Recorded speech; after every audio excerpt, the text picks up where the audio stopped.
It all began with a single, absurd piece of paper taped to my front door. At first glance, I thought it was just another one of those annoying HOA notices about my garbage bins being an inch too close to the curb. But as I read the words printed in Linda's signature passive-aggressive tone, my blood pressure spiked like a rocket launch. Notice of vacancy. According to HOA records, your property has been classified as abandoned per HOA regulation. An unoccupied home may be subject to reclamation and reassignment after 30 days.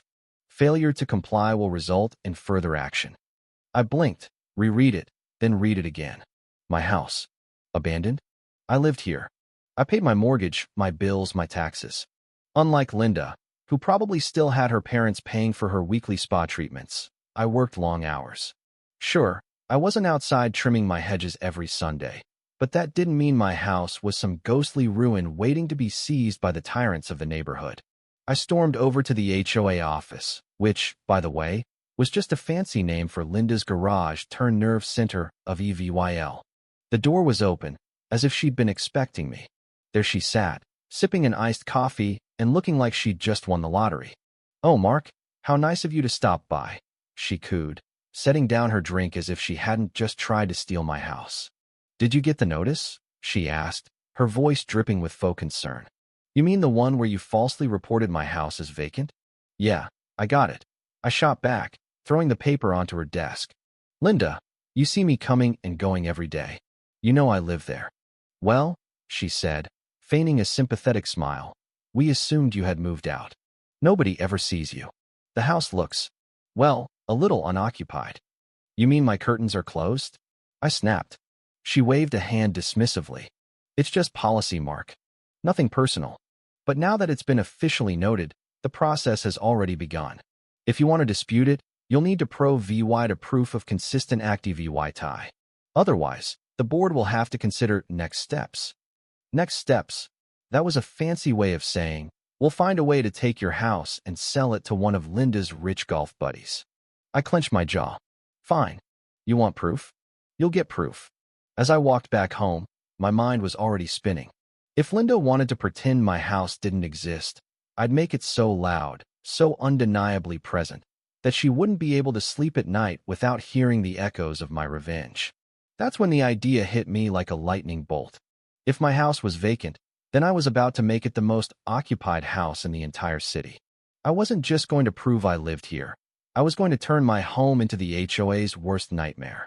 The next morning, I called my cousin Alex, who had a reputation for throwing the wildest parties imaginable. "Mark, my man. Long time no talk." "What's up?" he answered. "I need your help," I said. "I need to turn my house into a 24/7 social hotspot." Alex chuckled. "Bro, say no more. What's the theme? Pool parties? Poker nights? Underground casino?" "All of the above," I replied. For the next 48 hours, my house underwent the ultimate transformation.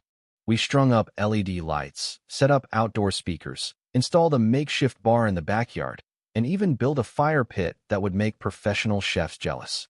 Alex's crew arrived with enough supplies to turn a small town into Las Vegas.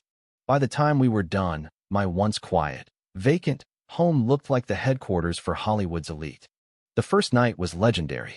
Friends, coworkers, and even neighbors who had secretly despised Linda showed up.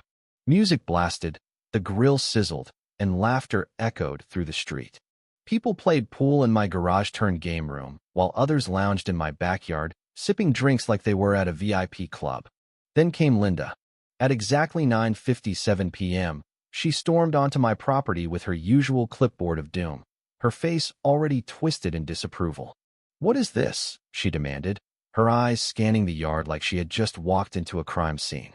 "Oh, hey, Linda," I said casually, flipping a burger on the grill. "Just a little get-together.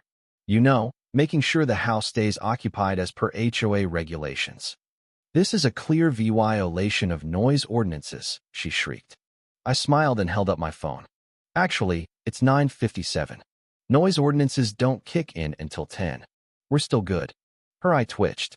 "Well, this is an eyesore. It's disruptive. It's completely within the rules," I finished for her. The sheer rage in her expression was almost as satisfying as the steak I was grilling. She huffed, turned on her heel, and stormed off. But I wasn't done yet. The next day, I took things even further. I set up daily active VY ties, morning coffee gatherings, afternoon chess tournaments, evening MOVYE nights on a giant projector screen in my backyard. My house became the ultimate community hub. People loved it. Even the older neighbors who had once kept to themselves started stopping by just to enjoy the atmosphere. Linda, however, was losing her mind. I caught her peeking through her blinds at least a dozen times a day. She tried to file noise complaints, but every time the city checked, we were within legal limits. She tried to get the HOA board to intervene, but most of them were now attending my events. Then came her most desperate move yet. She called in a city inspector. The guy showed up on my doorstep, looking half annoyed, half intrigued. "Sir, we got a complaint about possible illegal gatherings and property modifications," he said. I gestured for him to come in. "Feel free to check everything." The poor guy walked through my house, clipboard in hand, inspecting every single thing Linda had complained about. By the end, he just shook his head. "There's nothing illegal here," he said. Then, to my absolute delight, he added, "Actually, this setup is pretty cool." That night, the inspector joined the party. He hung out in the backyard, ate some barbecue, and even played a round of poker. When Linda saw him laughing with my guests, her face turned the color of expired milk. That's when I knew I had already won. Linda wasn't just annoyed, she was defeated. But I wasn't done with her just yet. Because if she thought this was over, she had no idea what was coming next. The neighborhood had changed overnight, and it was all thanks to me. My house, once falsely labeled as vacant, had become the epicenter of active VY tie. Every day, there was something happening. Mornings started with casual coffee gatherings where people exchanged gossip and talked about how much they secretly hated Linda's rules. Afternoons were filled with outdoor games, from ping pong to cornhole tournaments. Evenings. That was when the real magic happened. The projector screen in my backyard played classic MOVYES.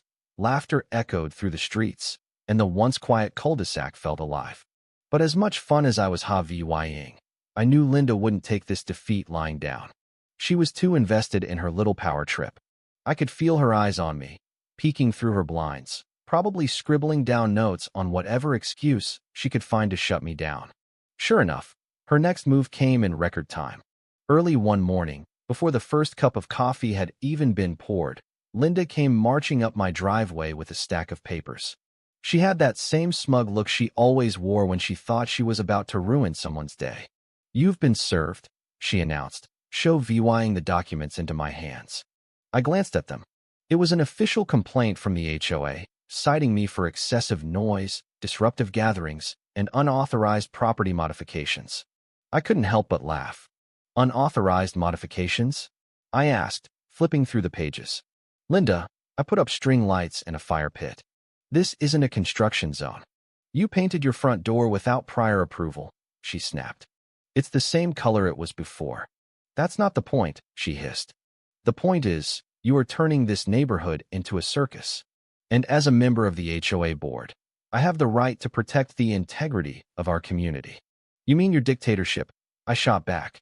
Her face turned red. "If you refuse to comply, we will escalate this to the city and seek legal action." I wasn't stupid. I knew Linda was bluffing, but I also knew that she would keep throwing roadblocks in my way until she got what she wanted. That's when I decided it was time to take things up a notch. If Linda wanted to escalate, then so would I. That night, the party wasn't just a party. It was a full-scale event. Alex brought in professional lighting. We had a live DJ and a catering truck parked right in my driveway, serving up tacos to anyone who wanted them. The crowd was bigger than ever. Neighbors, friends, even people from other neighborhoods had started showing up just to be part of the action. And the best part? The HOA couldn't do a damn thing about it. Every single event was within legal noise limits. Every modification I made was temporary, meaning there was nothing in their rule book they could use against me. The city had already inspected my house and given me a green light. Linda was out of moves. Or so I thought. The next day, I woke up to something unexpected. My mailbox was gone. At first, I thought maybe it had been stolen, but when I looked closer, I saw a fresh layer of dirt where it had been removed. And there, standing at the edge of my property with a sickeningly sweet smile, was Linda. "Missing something?" she asked, her voice dripping with fake concern. What did you do? I demanded. According to HOA regulations, improperly placed mailboxes must be removed, she said. Yours was half an inch too close to the curb. I stared at her in disbelief. Half an inch. She shrugged. Rules are rules. I clenched my jaw. This woman was relentless. But two could play this game. I went out that same afternoon and bought the most obnoxious, over-the-top mailbox I could find. It was a giant golden lion's head, holding the mail slot in its mouth like some kind of medieval throne piece. I installed it exactly where the old one had been. The next morning, Linda was back. This is completely inappropriate for the aesthetic of our community, she screeched. You didn't say anything about aesthetic, I replied calmly. You said it was a placement issue. I measured this one. It's exactly where it needs to be. Her eye twitched. That's when I knew she was running out of options. Linda's desperation reached its peak a few days later. I had just finished setting up for another night of festive VY ties when flashing red and blue lights lit up my street. A police car pulled up in front of my house, and a couple of officers stepped out, looking more confused than anything. We got a report of illegal active VY tie, one of them said. I sighed. Let me guess. Noise complaints? The officer flipped through his notepad. Our reports of a possible unlicensed business operation. I nearly laughed. You mean my free MOVYE nights? They glanced around. People were casually chatting, playing games, and enjoying themselves. There was no illegal operation, no criminal active VY tie, just a neighborhood VYing fun. The officer shook his head. Look, sorry to bother you. It seems like this was a false report. Linda, who had been watching from her porch, stormed over. Are you seriously not shutting this down? She shrieked. Ma'am, nothing illegal is happening here, the officer replied. But this is disrupting the neighborhood. He's practically running a nightclub in his backyard. The officer gave her a tired look. With all due respect, ma'am, if you don't like it, don't go. Linda's jaw dropped. For the first time in her life, she was outnumbered, outmatched, defeated. But she wasn't just going to accept that. That night, she made one final desperate attempt. I woke up the next morning to find an email from the HOA board, calling for an emergency meeting. The subject line sent a chill down my spine. Vote for property expulsion. Linda was trying to get me kicked out of the neighborhood. I grinned. She had no idea what was coming. The meeting was scheduled for 7 p.m. in the community clubhouse. By 6:45, the parking lot was packed. It wasn't just the HOA board members who had shown up. Dozens of neighbors, even people I'd never spoken to, had come to see what was happening. Word had spread fast. Linda had been calling people all day, trying to convince them to vote against me, telling them that I was ruining the neighborhood. But I had a feeling people weren't here to side with her. They were here for the spectacle. I walked in at exactly 7, wearing a confident smile. Linda sat at the head of the long table, arms folded, looking like a queen about to execute a traitor. She barely waited for everyone to settle before slamming her gavel down on the wooden surface. This meeting is now in session, she declared. We are gathered today to discuss the ongoing violations at 220 Maple Drive. The homeowner, Mark, has continuously disrupted the peace, violated multiple HOA guidelines, and turned his property into a public nuisance. We will now hear statements before moving to a vote. I leaned back in my chair. By all means, Linda. Proceed. She shot me a glare, then launched into a long-winded speech about how I had disrespected the community, broken countless rules, and set a dangerous precedent for chaos. She listed every so-called violation, her voice rising in pitch with each one. When she finally finished, she looked around the room, expecting nods of agreement. Instead, she was met with silence. Then, a voice from the crowd spoke up. Actually, I kind of like what Mark's done with his place. Everyone turned to see who had spoken. It was Old Man Peterson, the grumpiest guy on the block. He had lived in the neighborhood for 30 years and had never said a nice word about anything. For years, this place has been boring as hell, Peterson continued. Now we've got MOVYE nights, BBQs, and people actually talking to each other. Feels like a real community again. A murmur of agreement spread through the crowd. Linda's face twitched. This isn't about entertainment, she snapped. It's about rules and order. Another voice chimed in. Oh, You mean like the rule where you need approval before making changes to common areas? Because I don't remember voting on your new security cameras, Linda. That one came from Mrs. Martinez, a retired teacher who never got involved in anything. Linda's mouth opened and closed like a fish gasping for air. I took that as my cue. I pulled a folder out of my bag and spread the papers across the table. Since we're talking about rules, I did a little digging. Turns out, Linda has been issuing fines and fees that don't actually exist in the HOA bylaws. In the past 3 years, she's collected overdue law $155,000 in penalties that she had no legal right to impose. Gasps echoed through the room. I wasn't done. I also found this, I said, holding up another document. It was an invoice from a landscaping company, paid with HOA funds, for work done exclusively on Linda's property. Linda shot up from her chair. That's a baseless accusation. I slid another paper toward her. Would you like to explain why this check was signed by you? She snatched it off the table, her hands shaking. The room had gone dead silent. Then, someone in the back chuckled. Well, looks like the queen's been robbing the peasants. That was the breaking point. The crowd erupted. People started demanding explanations, asking for financial records, questioning every decision Linda had ever made.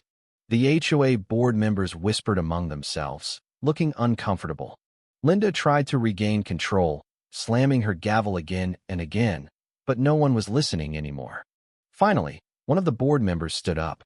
I think we need to take a step back and reassess our leadership before making any decisions about Mark's property. Another member nodded. I motioned for an immediate vote on Linda's removal as HOA president. Linda's face drained of color. You can't do that. I am the HOA. You were the HOA, someone corrected. The vote was swift and brutal. The board members, eager to distance themselves from Linda's mess, voted unanimously to remove her from power. A few people even suggested legal action for the money she had misused. She sat there, stunned, her perfect world crumbling around her. Then came the final blow. One of the newer board members flipped through the HOA rule book, a smug grin spreading across his face. You know, Linda, there's an old rule in here about maintaining a property's appearance. It says any home that has been neglected for an extended period, say, failing to keep up with HOA requirements, can be classified as vacant. I felt the grin creeping onto my own face as I saw where this was going. Another board member picked up the thread. And from what I can tell, Linda, you've been so busy policing other people that your house hasn't been inspected in years.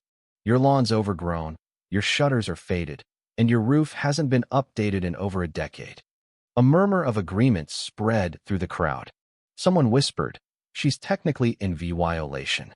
Linda sputtered, trying to form a response, but the vote had already started. Minutes later, it was official. Linda's own rules had come back to bite her. Her house was now classified as non-compliant, and if she didn't fix it within 30 days, she would be subject to the same penalties she had tried to impose on me. As the meeting wrapped up, I strolled past her, pausing just long enough to whisper, "Rules are rules, Linda."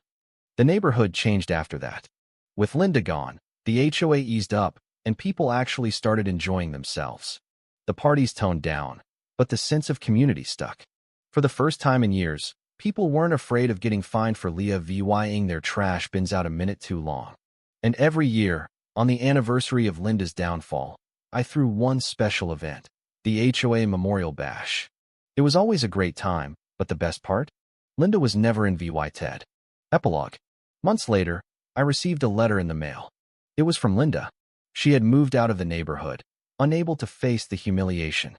The letter was short and to the point. You won. But don't think this is over. I'll be back. I chuckled as I tossed the letter into the fire pit. Let her come. The neighborhood was mine now, and I wasn't about to let anyone, least of all Linda, take that away from me. If you were the one in this story, how would you react? Would you stand up and fight back, or accept the unreasonable pressure and control from the HOA? Share your thoughts in the comments below. And don't forget to subscribe, like, and share this video with more people. Your small action gives us the motivation to keep bringing you more intense and engaging stories. Thanks for watching, and we'll see you in the next video.